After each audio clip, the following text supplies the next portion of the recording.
Oi, pessoal, tudo bem? Hoje na unidade 7 a gente vai falar sobre as respostas fisiológicas que são obtidas com treinamento de força e essa aula vai ser subdividida em outras etapas, né? Porque é um conteúdo um pouquinho mais robusto, né? Um pouquinho mais complexo de ser entendido. Então a gente vai tentar fazer ele de uma forma um pouquinho mais facetada, né? Para que vocês entendam alguns conceitos e mecanismos de formas parceladas.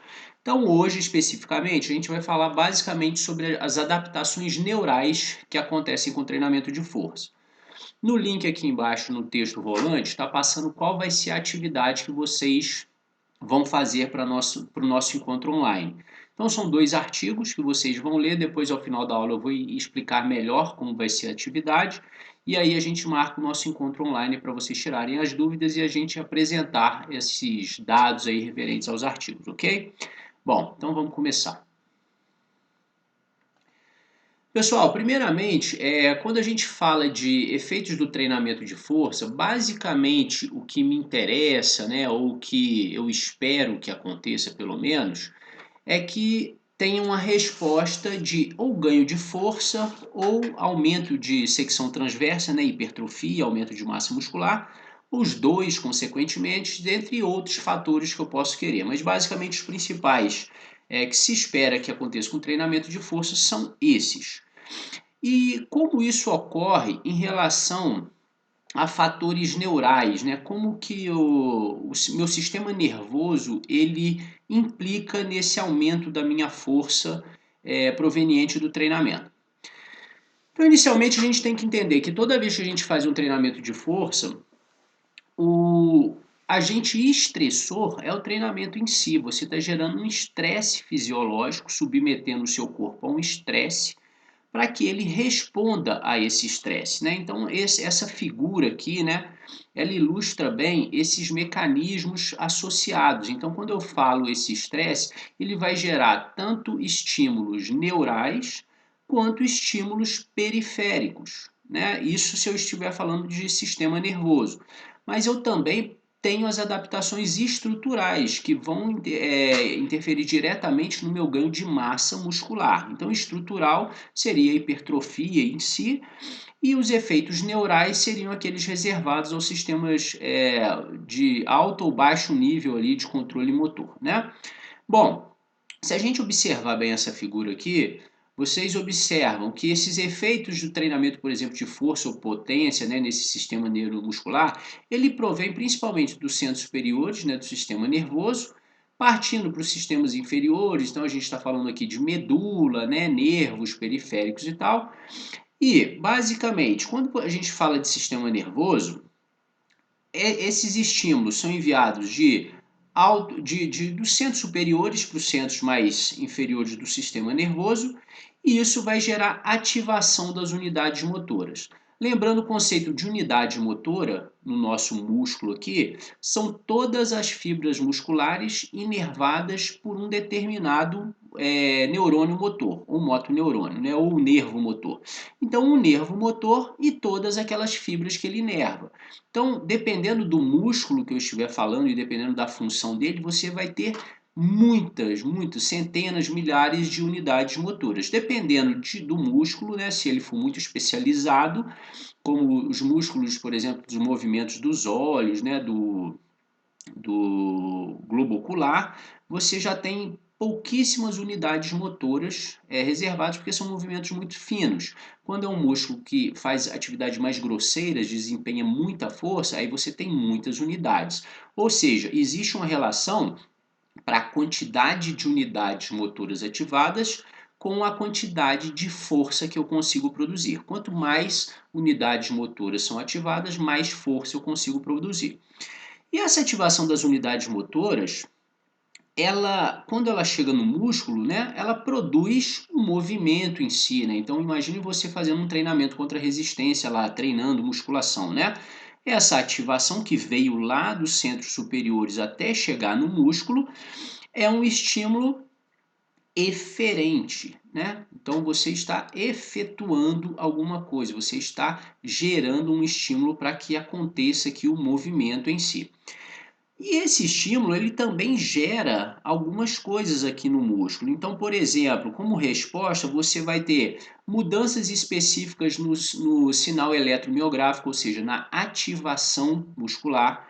A eletromiografia nada mais é que um registro elétrico ali de quanto de ativação o seu músculo está sofrendo durante o exercício.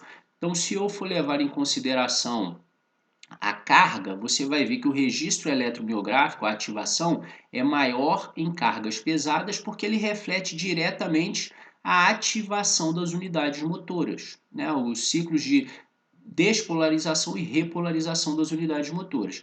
Então eu tenho mudanças específicas nisso daqui que vão levar aos aumentos dos níveis de força. Assim como essas mudanças também vão atuar na hipertrofia seletiva, porque dependendo do tipo de estímulo que eu dou, eu faço com que se desenvolvam mais fibras, por exemplo, de baixo limiar, ou fibras do tipo 1, que são aquelas menores, né, oxidativas, ou as fibras de alto limiar, que são aquelas mais espessas, né, mais calibrosas, mais fortes, mais velozes, só que elas precisam de um alto limiar, né, de ativação. Elas têm, na verdade, um alto limiar de ativação, ou seja, elas precisam de muita carga ou muita velocidade para serem ativadas. Isso também vai levar a algumas respostas periféricas aqui. Então, por exemplo, a ativação da musculatura antagonista, o que nós chamamos de coativação. Ao mesmo tempo que eu estou ativando uma musculatura agonista, você recebe estímulos para a musculatura antagonista se contrair ao mesmo tempo, gerando o que nós chamamos de torque concorrente.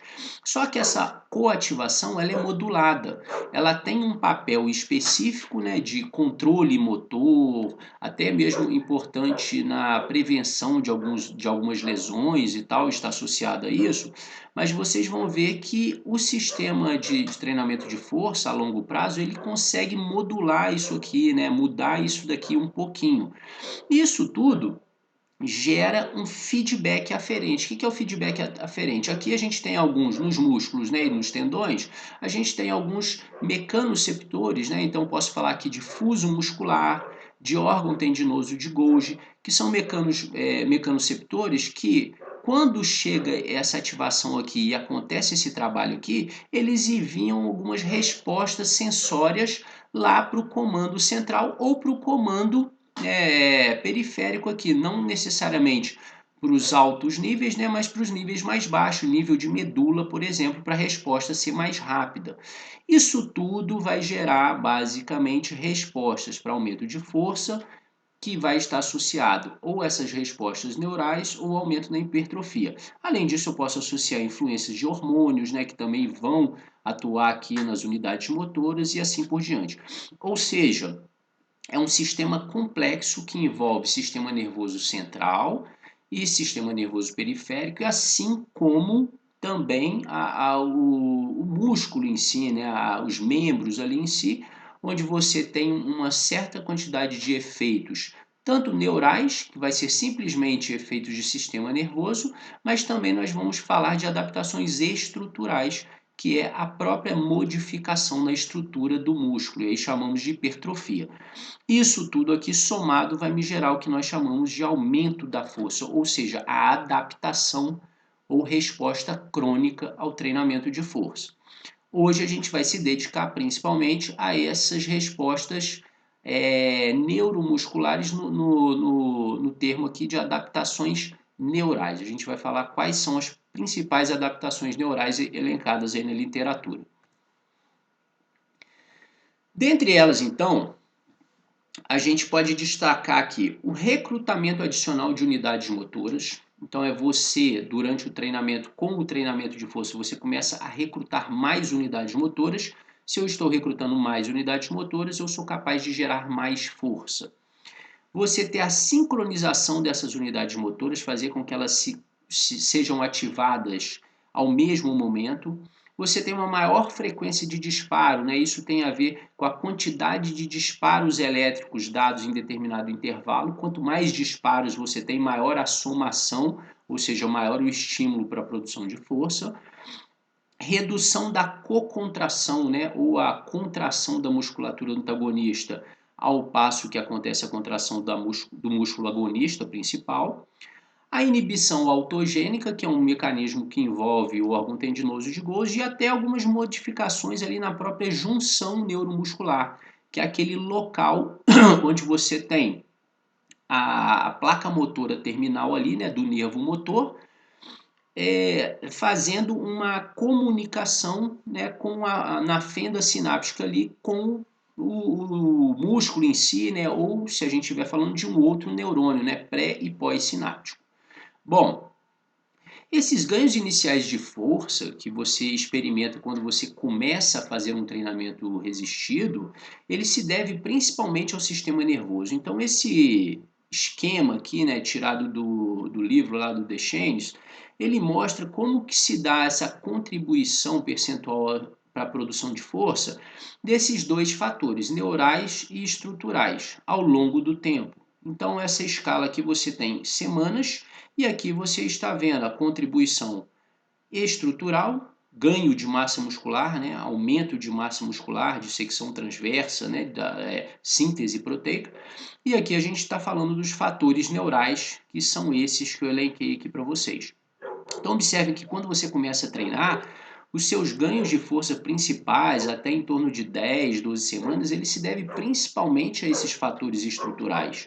É isso que vai modificando para que você comece a aumentar a sua força.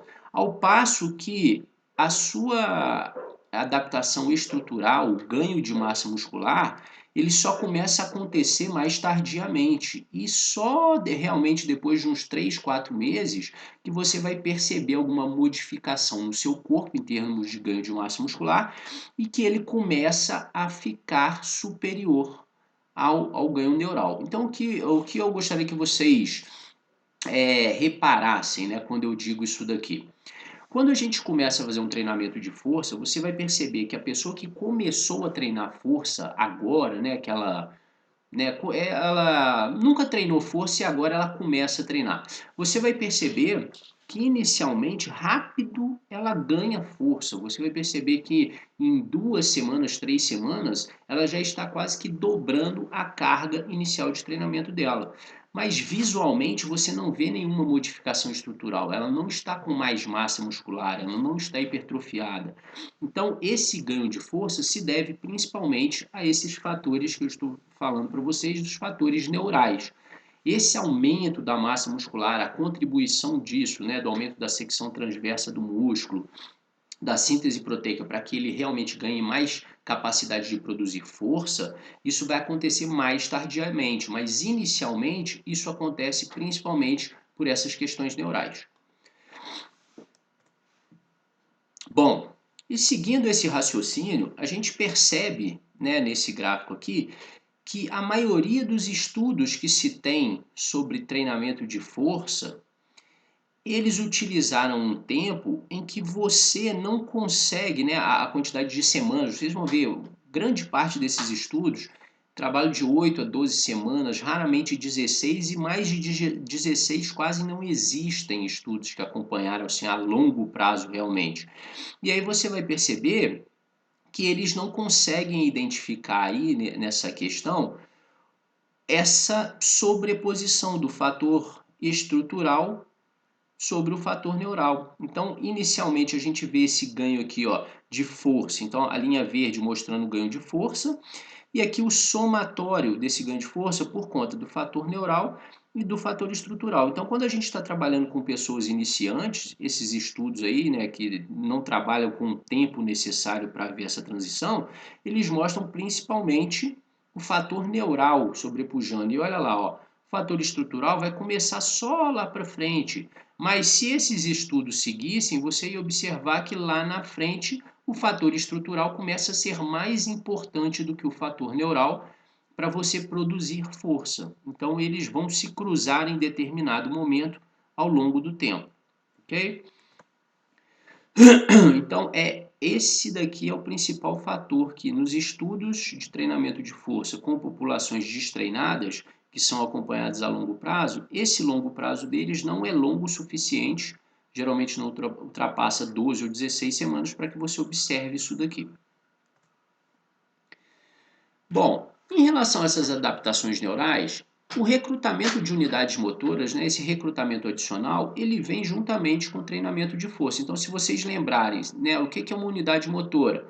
O nervo motor e todas as unidades motoras, né, desculpa, todas as fibras musculares que ele inerva.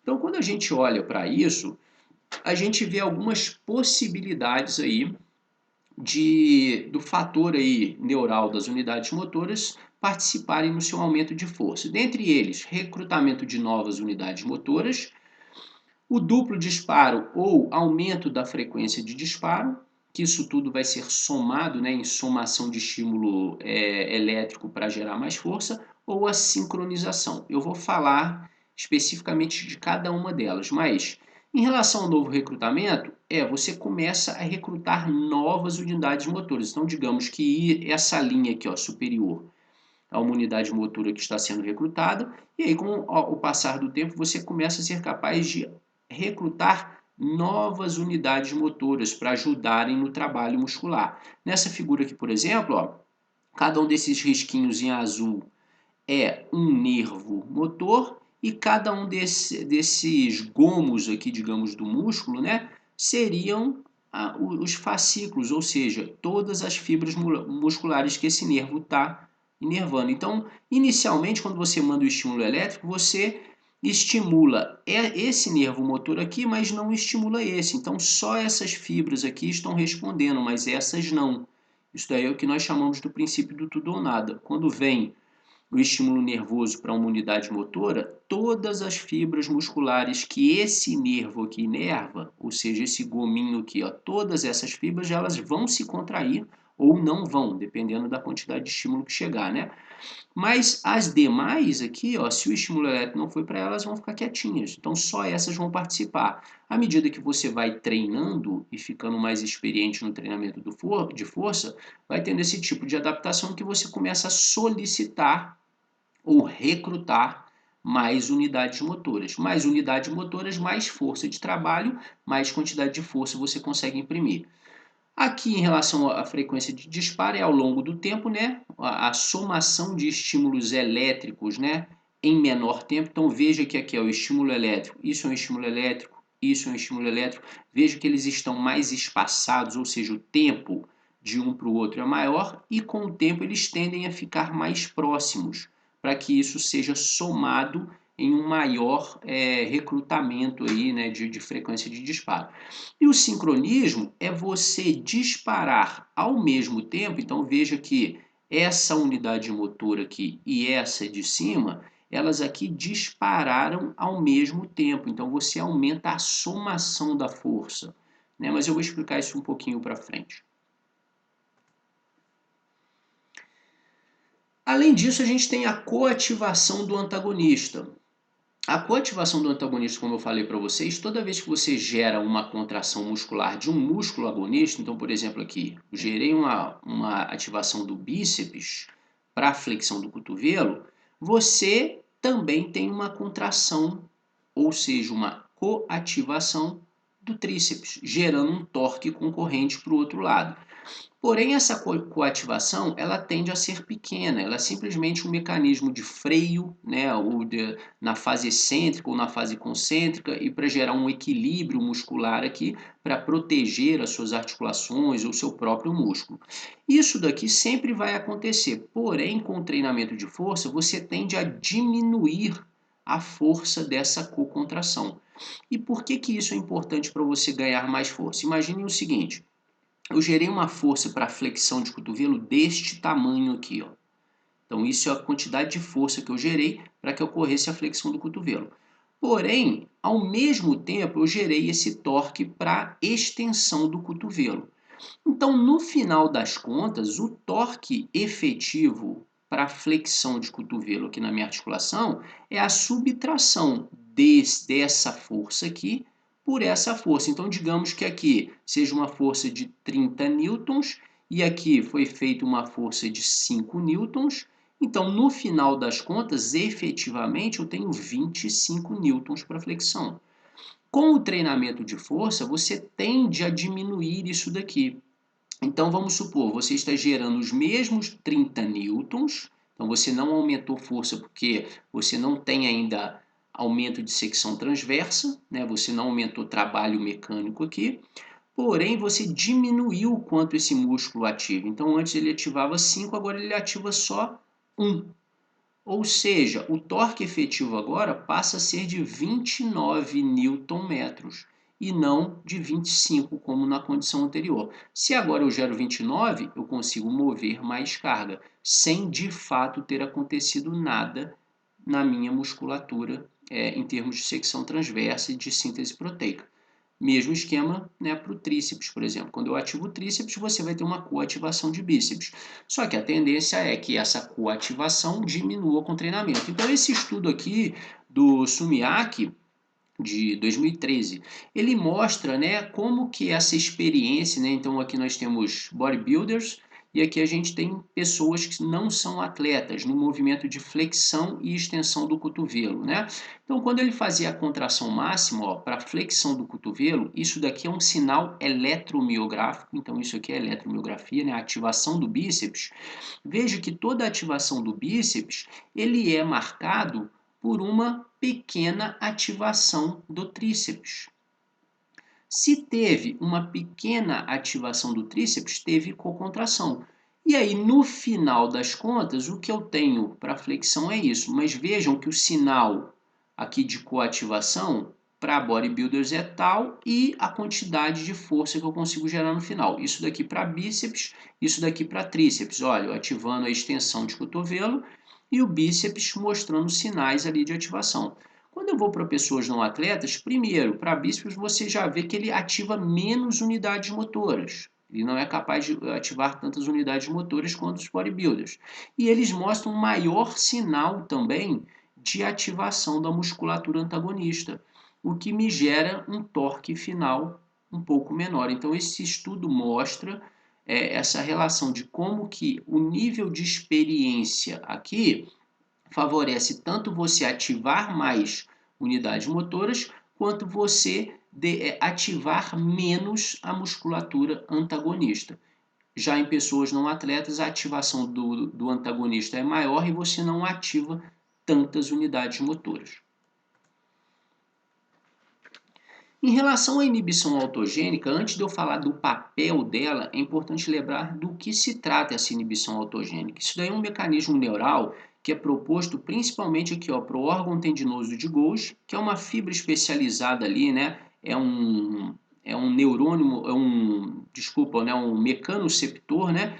Que ele é periférico, ele está lá no tendão, né, do seu músculo, e ele manda informações para a medula, então para os centros ali inferiores ali, né, do sistema nervoso central, como uma resposta reflexa. E ele reage à quantidade de tensões. Então ele é praticamente um dedo duro, ele fala como está o nível de tensão aqui na sua unidade músculo-tendínea durante a contração. Lembre-se que toda vez que você está fazendo um treinamento de força, o seu nível de contração está aumentando, então você está aumentando o seu nível de tensão. Quanto mais carga você pega, maior a tensão. Quanto mais ao final da série você está chegando e você está ficando fadigado, maior o nível de tensão aqui. E ele fica mandando essas respostas para o sistema nervoso aqui, no caso, né, para o corno posterior da medula, para esses interneurônios aqui irem interpretando o que está acontecendo e saber se de fato esses níveis de tensão aqui são ou não perigosos para aquele músculo. Aqui nós temos, então, esse feedback que é dado aqui, né? Ele é aferente, ele sai do músculo e vai para a medula, e aí a medula manda uma resposta eferente, ou seja, para efetuar alguma coisa. Bom, aqui nós temos o processo de contração muscular acontecendo, então o processo de contração muscular ele acontece principalmente pelos alfa e gama eferentes, um pelo fuso, né, e outro pelas próprias fibras musculares, e aí a contração muscular vai acontecendo. Aumentou demais o nível de tensão, o órgão tendinoso de Golgi manda esse estímulo falando, ó, tá muito grande o nível de tensão aqui, precisa ser feito alguma coisa. E aí o que esses interneurônios fazem? Eles fazem com que se cesse o estímulo elétrico para que esse músculo contraia. então esse músculo não vai contrair. Ao passo que ele ainda manda um estímulo elétrico para a musculatura antagonista se contrair. Quando isso acontece, né, a musculatura antagonista se contrai, você tira a carga de tensão que estava acontecendo aqui no caso do tríceps, né, da musculatura agonista, e você consegue fazer esse freio desse mecanismo. Então, eu gostaria que vocês tentassem entender a seguinte analogia que eu vou fazer.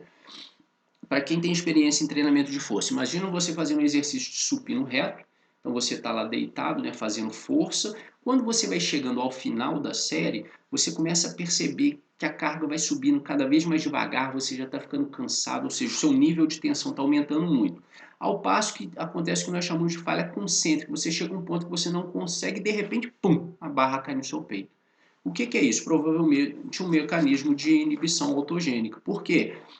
Cessa o estímulo do peitoral para que vá estímulo para que ele se contraia e ainda manda-se o estímulo para a musculatura antagonista contrair para tirar ainda mais essa tensão, né? Para tirar essa carga de tensão do peitoral. E aí você soca a barra ali no peito por conta disso. Então esse seria o mecanismo de inibição da musculatura antagonista, tá? Bom, e o que se tem sobre a inibição autogênica aí é que o treinamento de força ele vai diminuir esse mecanismo e favorece maior produção de força muscular, principalmente na fase excêntrica. Então isso daqui foi comprovado no estudo de 2018, até um estudo recente do Agard, que ele mostra esse mecanismo acontecendo aqui e ele associa isso à importância que tem, né, na prevenção aí e no controle da força muscular. Então ele identifica esse mecanismo de inibição autogênica e mostra que com o treinamento de força você inibe mais, ou seja, você inibe menos.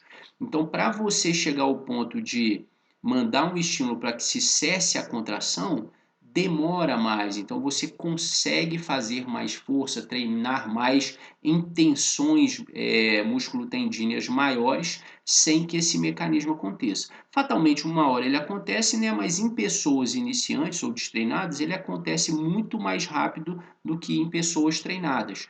Ou seja, isso também é uma adaptação neural para que você consiga produzir mais força. Para você ativar esse mecanismo aqui de inibição em pessoas treinadas, você tem que gerar mais tensão, né? Conseguir gerar mais tensão do que em pessoas destreinadas. Pessoas destreinadas, um pequeno aumento, né, gradual desse nível de tensão, ele já manda um disparo para que se cesse aquela tensão. Para pessoas treinadas, você consegue atingir tensões maiores. Tensão maior, entendam, né, maior capacidade de produzir força, né? Você está tensionando mais o seu músculo. E a gente ainda tem as mudanças na junção neuromuscular. Então, essa junção neuromuscular é só a gente lembrar, né, dos estímulos pré-sinápticos e pós-sinápticos. Então, a gente tem o nervo motor aqui, né, que seria basicamente o neurônio, os axônios, né, os braços aqui, né, dos axônios. E aí você tem a placa motora terminal ali, onde a gente tem as vesículas de acetilcolina. Então, a gente tem um estímulo pré-sináptico, onde as vesículas estão aqui com acetilcolina, elas vão fazer uma comunicação com a fenda sináptica. Então, aqui eu estou já olhando, né, para a fibra muscular, né, para os sarcômeros, enfim. E aí, essa fenda sináptica aqui vai receber essa acetilcolina através desses receptores de acetilcolina, para que aquele estímulo elétrico aqui consiga se propagar para cá e gerar um potencial de ação, que é aquele estímulo elétrico que vai lá para a fibra muscular se contrair. Aí você vai ter aquela questão lá de túbulos T, libera o cálcio lá das cisternas de cálcio, vai para dentro do sarcômero, aí tem aquela questão lá da actina e miosina e tal. Bom, o que eles já evidenciaram, né? O estudo do Deschenes aí também em 2000, ele mostrou que com o treinamento de força você muda tanto a questão pré-sináptica quanto pós-sináptica, né? Então primeiro, você aumenta a distribuição dessas vesículas aqui, né, de acetilcolina, desses receptores, né, e você também aumenta o comprimento, né, o tamanho aqui, a área, né, de recepção. Com isso, você tem aqui a parte pré-sináptica em verde e a parte pós-sináptica em vermelho. E você percebe que antes do treinamento, o pré-sináptico e o pós-sináptico eram muito menores e muito mais apagados, mais opacos, né? Isso está mostrando a quantidade de estímulo elétrico passando ali, né? De ativação. E aí você vê que após o treinamento de força, como aumenta essa área da junção neuromuscular e também a ativação. Isso tanto pré-sináptico, ou seja, aqui no nervo, quando tem as cisternas de acetilcolina para dispararem isso daqui na fenda sináptica, quanto o pós-sináptico, que é quando ele já entrou aqui e propagou o estímulo elétrico para dentro do sarcômero. Então, esse treinamento de força aumenta o comprimento dessa área da junção neuromuscular. A junção neuromuscular é isso daqui, né? É a placa motora terminal aqui comunicando-se com a fenda sináptica, e a maior dispersão desses receptores de acetilcolina aqui. Então a gente tem isso mais disperso, né? Mais fácil de você ter ativações, né, mais intensas com o treinamento de força. Nós ainda temos um mecanismo curioso que se chama educação cruzada. Então, esse mecanismo reflete basicamente você conseguir treinar, desculpa, uma musculatura, não treinar o seu lado contralateral, mas mesmo assim você obter ganhos de força nesse lado não treinado. Você ganha força tanto no lado treinado quanto no não treinado. A gente tem alguns estudos mostrando isso, né? Então, esse estudo aqui mostrando isso para pessoas treinadas, né, que fizeram, desculpa, o treinamento para o grupo controle, e a gente vê que houve ganho de força ali nos extensores do carpo, tanto na mão treinada quanto na destreinada, tá? Então, aqui, ó, o antes e o depois para a mão treinada, ou seja, a mão que realmente fez o movimento ali de flexão dorsal, né? Ou se você quiser, né, a extensão ali do carpo, antes e depois, então melhorou bastante esses níveis de força aqui em relação ao antes, mas olha o membro que não treinou. Digamos que eu treinei somente o braço direito, né? O movimento aqui no braço direito, não fiz nada no braço esquerdo. O braço esquerdo também ganha força. É lógico, numa menor proporção, aqui chega em torno de 8%, tá? Mas numa menor proporção. E aqui no grupo controle nada acontece pré e pós, né? Porque não há treinamento, mas só para mostrar como que esse efeito apenas em um lado reflete em ganhos naquele membro que não foi treinado. A gente vê isso aqui também, né, para flexores de cotovelo. E aqui o mais importante porque ele mostra uma relação interessante. Aqui a gente tem o lado que fez o treinamento, fez a flexão do cotovelo, e a gente tem o outro lado que não fez o treinamento, não fez flexão de cotovelo. E veja que ambos ganham em nível de força após o período de treinamento. Porém, o que eu quero chamar a atenção de vocês aqui, ó? A área de secção transversa, ou seja, uma adaptação estrutural, ganho de massa muscular, né, de aumento de secção transversa, de síntese proteica, só acontece no braço treinado, nada acontece no braço destreinado. Ou seja, o que explica esse ganho de força aqui no braço destreinado? Só pode ser um fator neural, porque você não tem mudanças estruturais. E veja como o nível de ativação, né, muscular aqui, ó, muda nos dois. E quando você vê a força de ativação aqui, também só muda no braço treinado, não acontece nada no braço destreinado. E isso é mais um reforço do que eu estou falando. Por quê? Se você aumenta a área de secção transversa, quer dizer que você precisa ativar menos aquela mesma musculatura para mover mais carga. Então, se antes, para mover 10 quilos, eu precisava solicitar, sei lá, é um chute muito bobo, tá? Mas só para vocês entenderem em termos de números. Vamos supor que para mover 10 quilos eu precisava acionar 10 unidades motoras, Depois que essas unidades motoras tiveram síntese proteica e ficaram mais fortes, para eu mover os mesmos 10 quilos, agora eu preciso ativar menos unidades motoras. Então agora eu preciso ativar só 6, 7, por exemplo.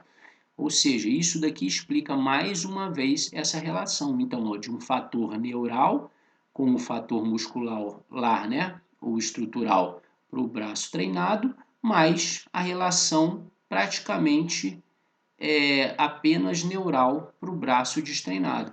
Então, esse é um mecanismo bastante curioso, né, quando a gente fala de adaptações neurais ao treinamento.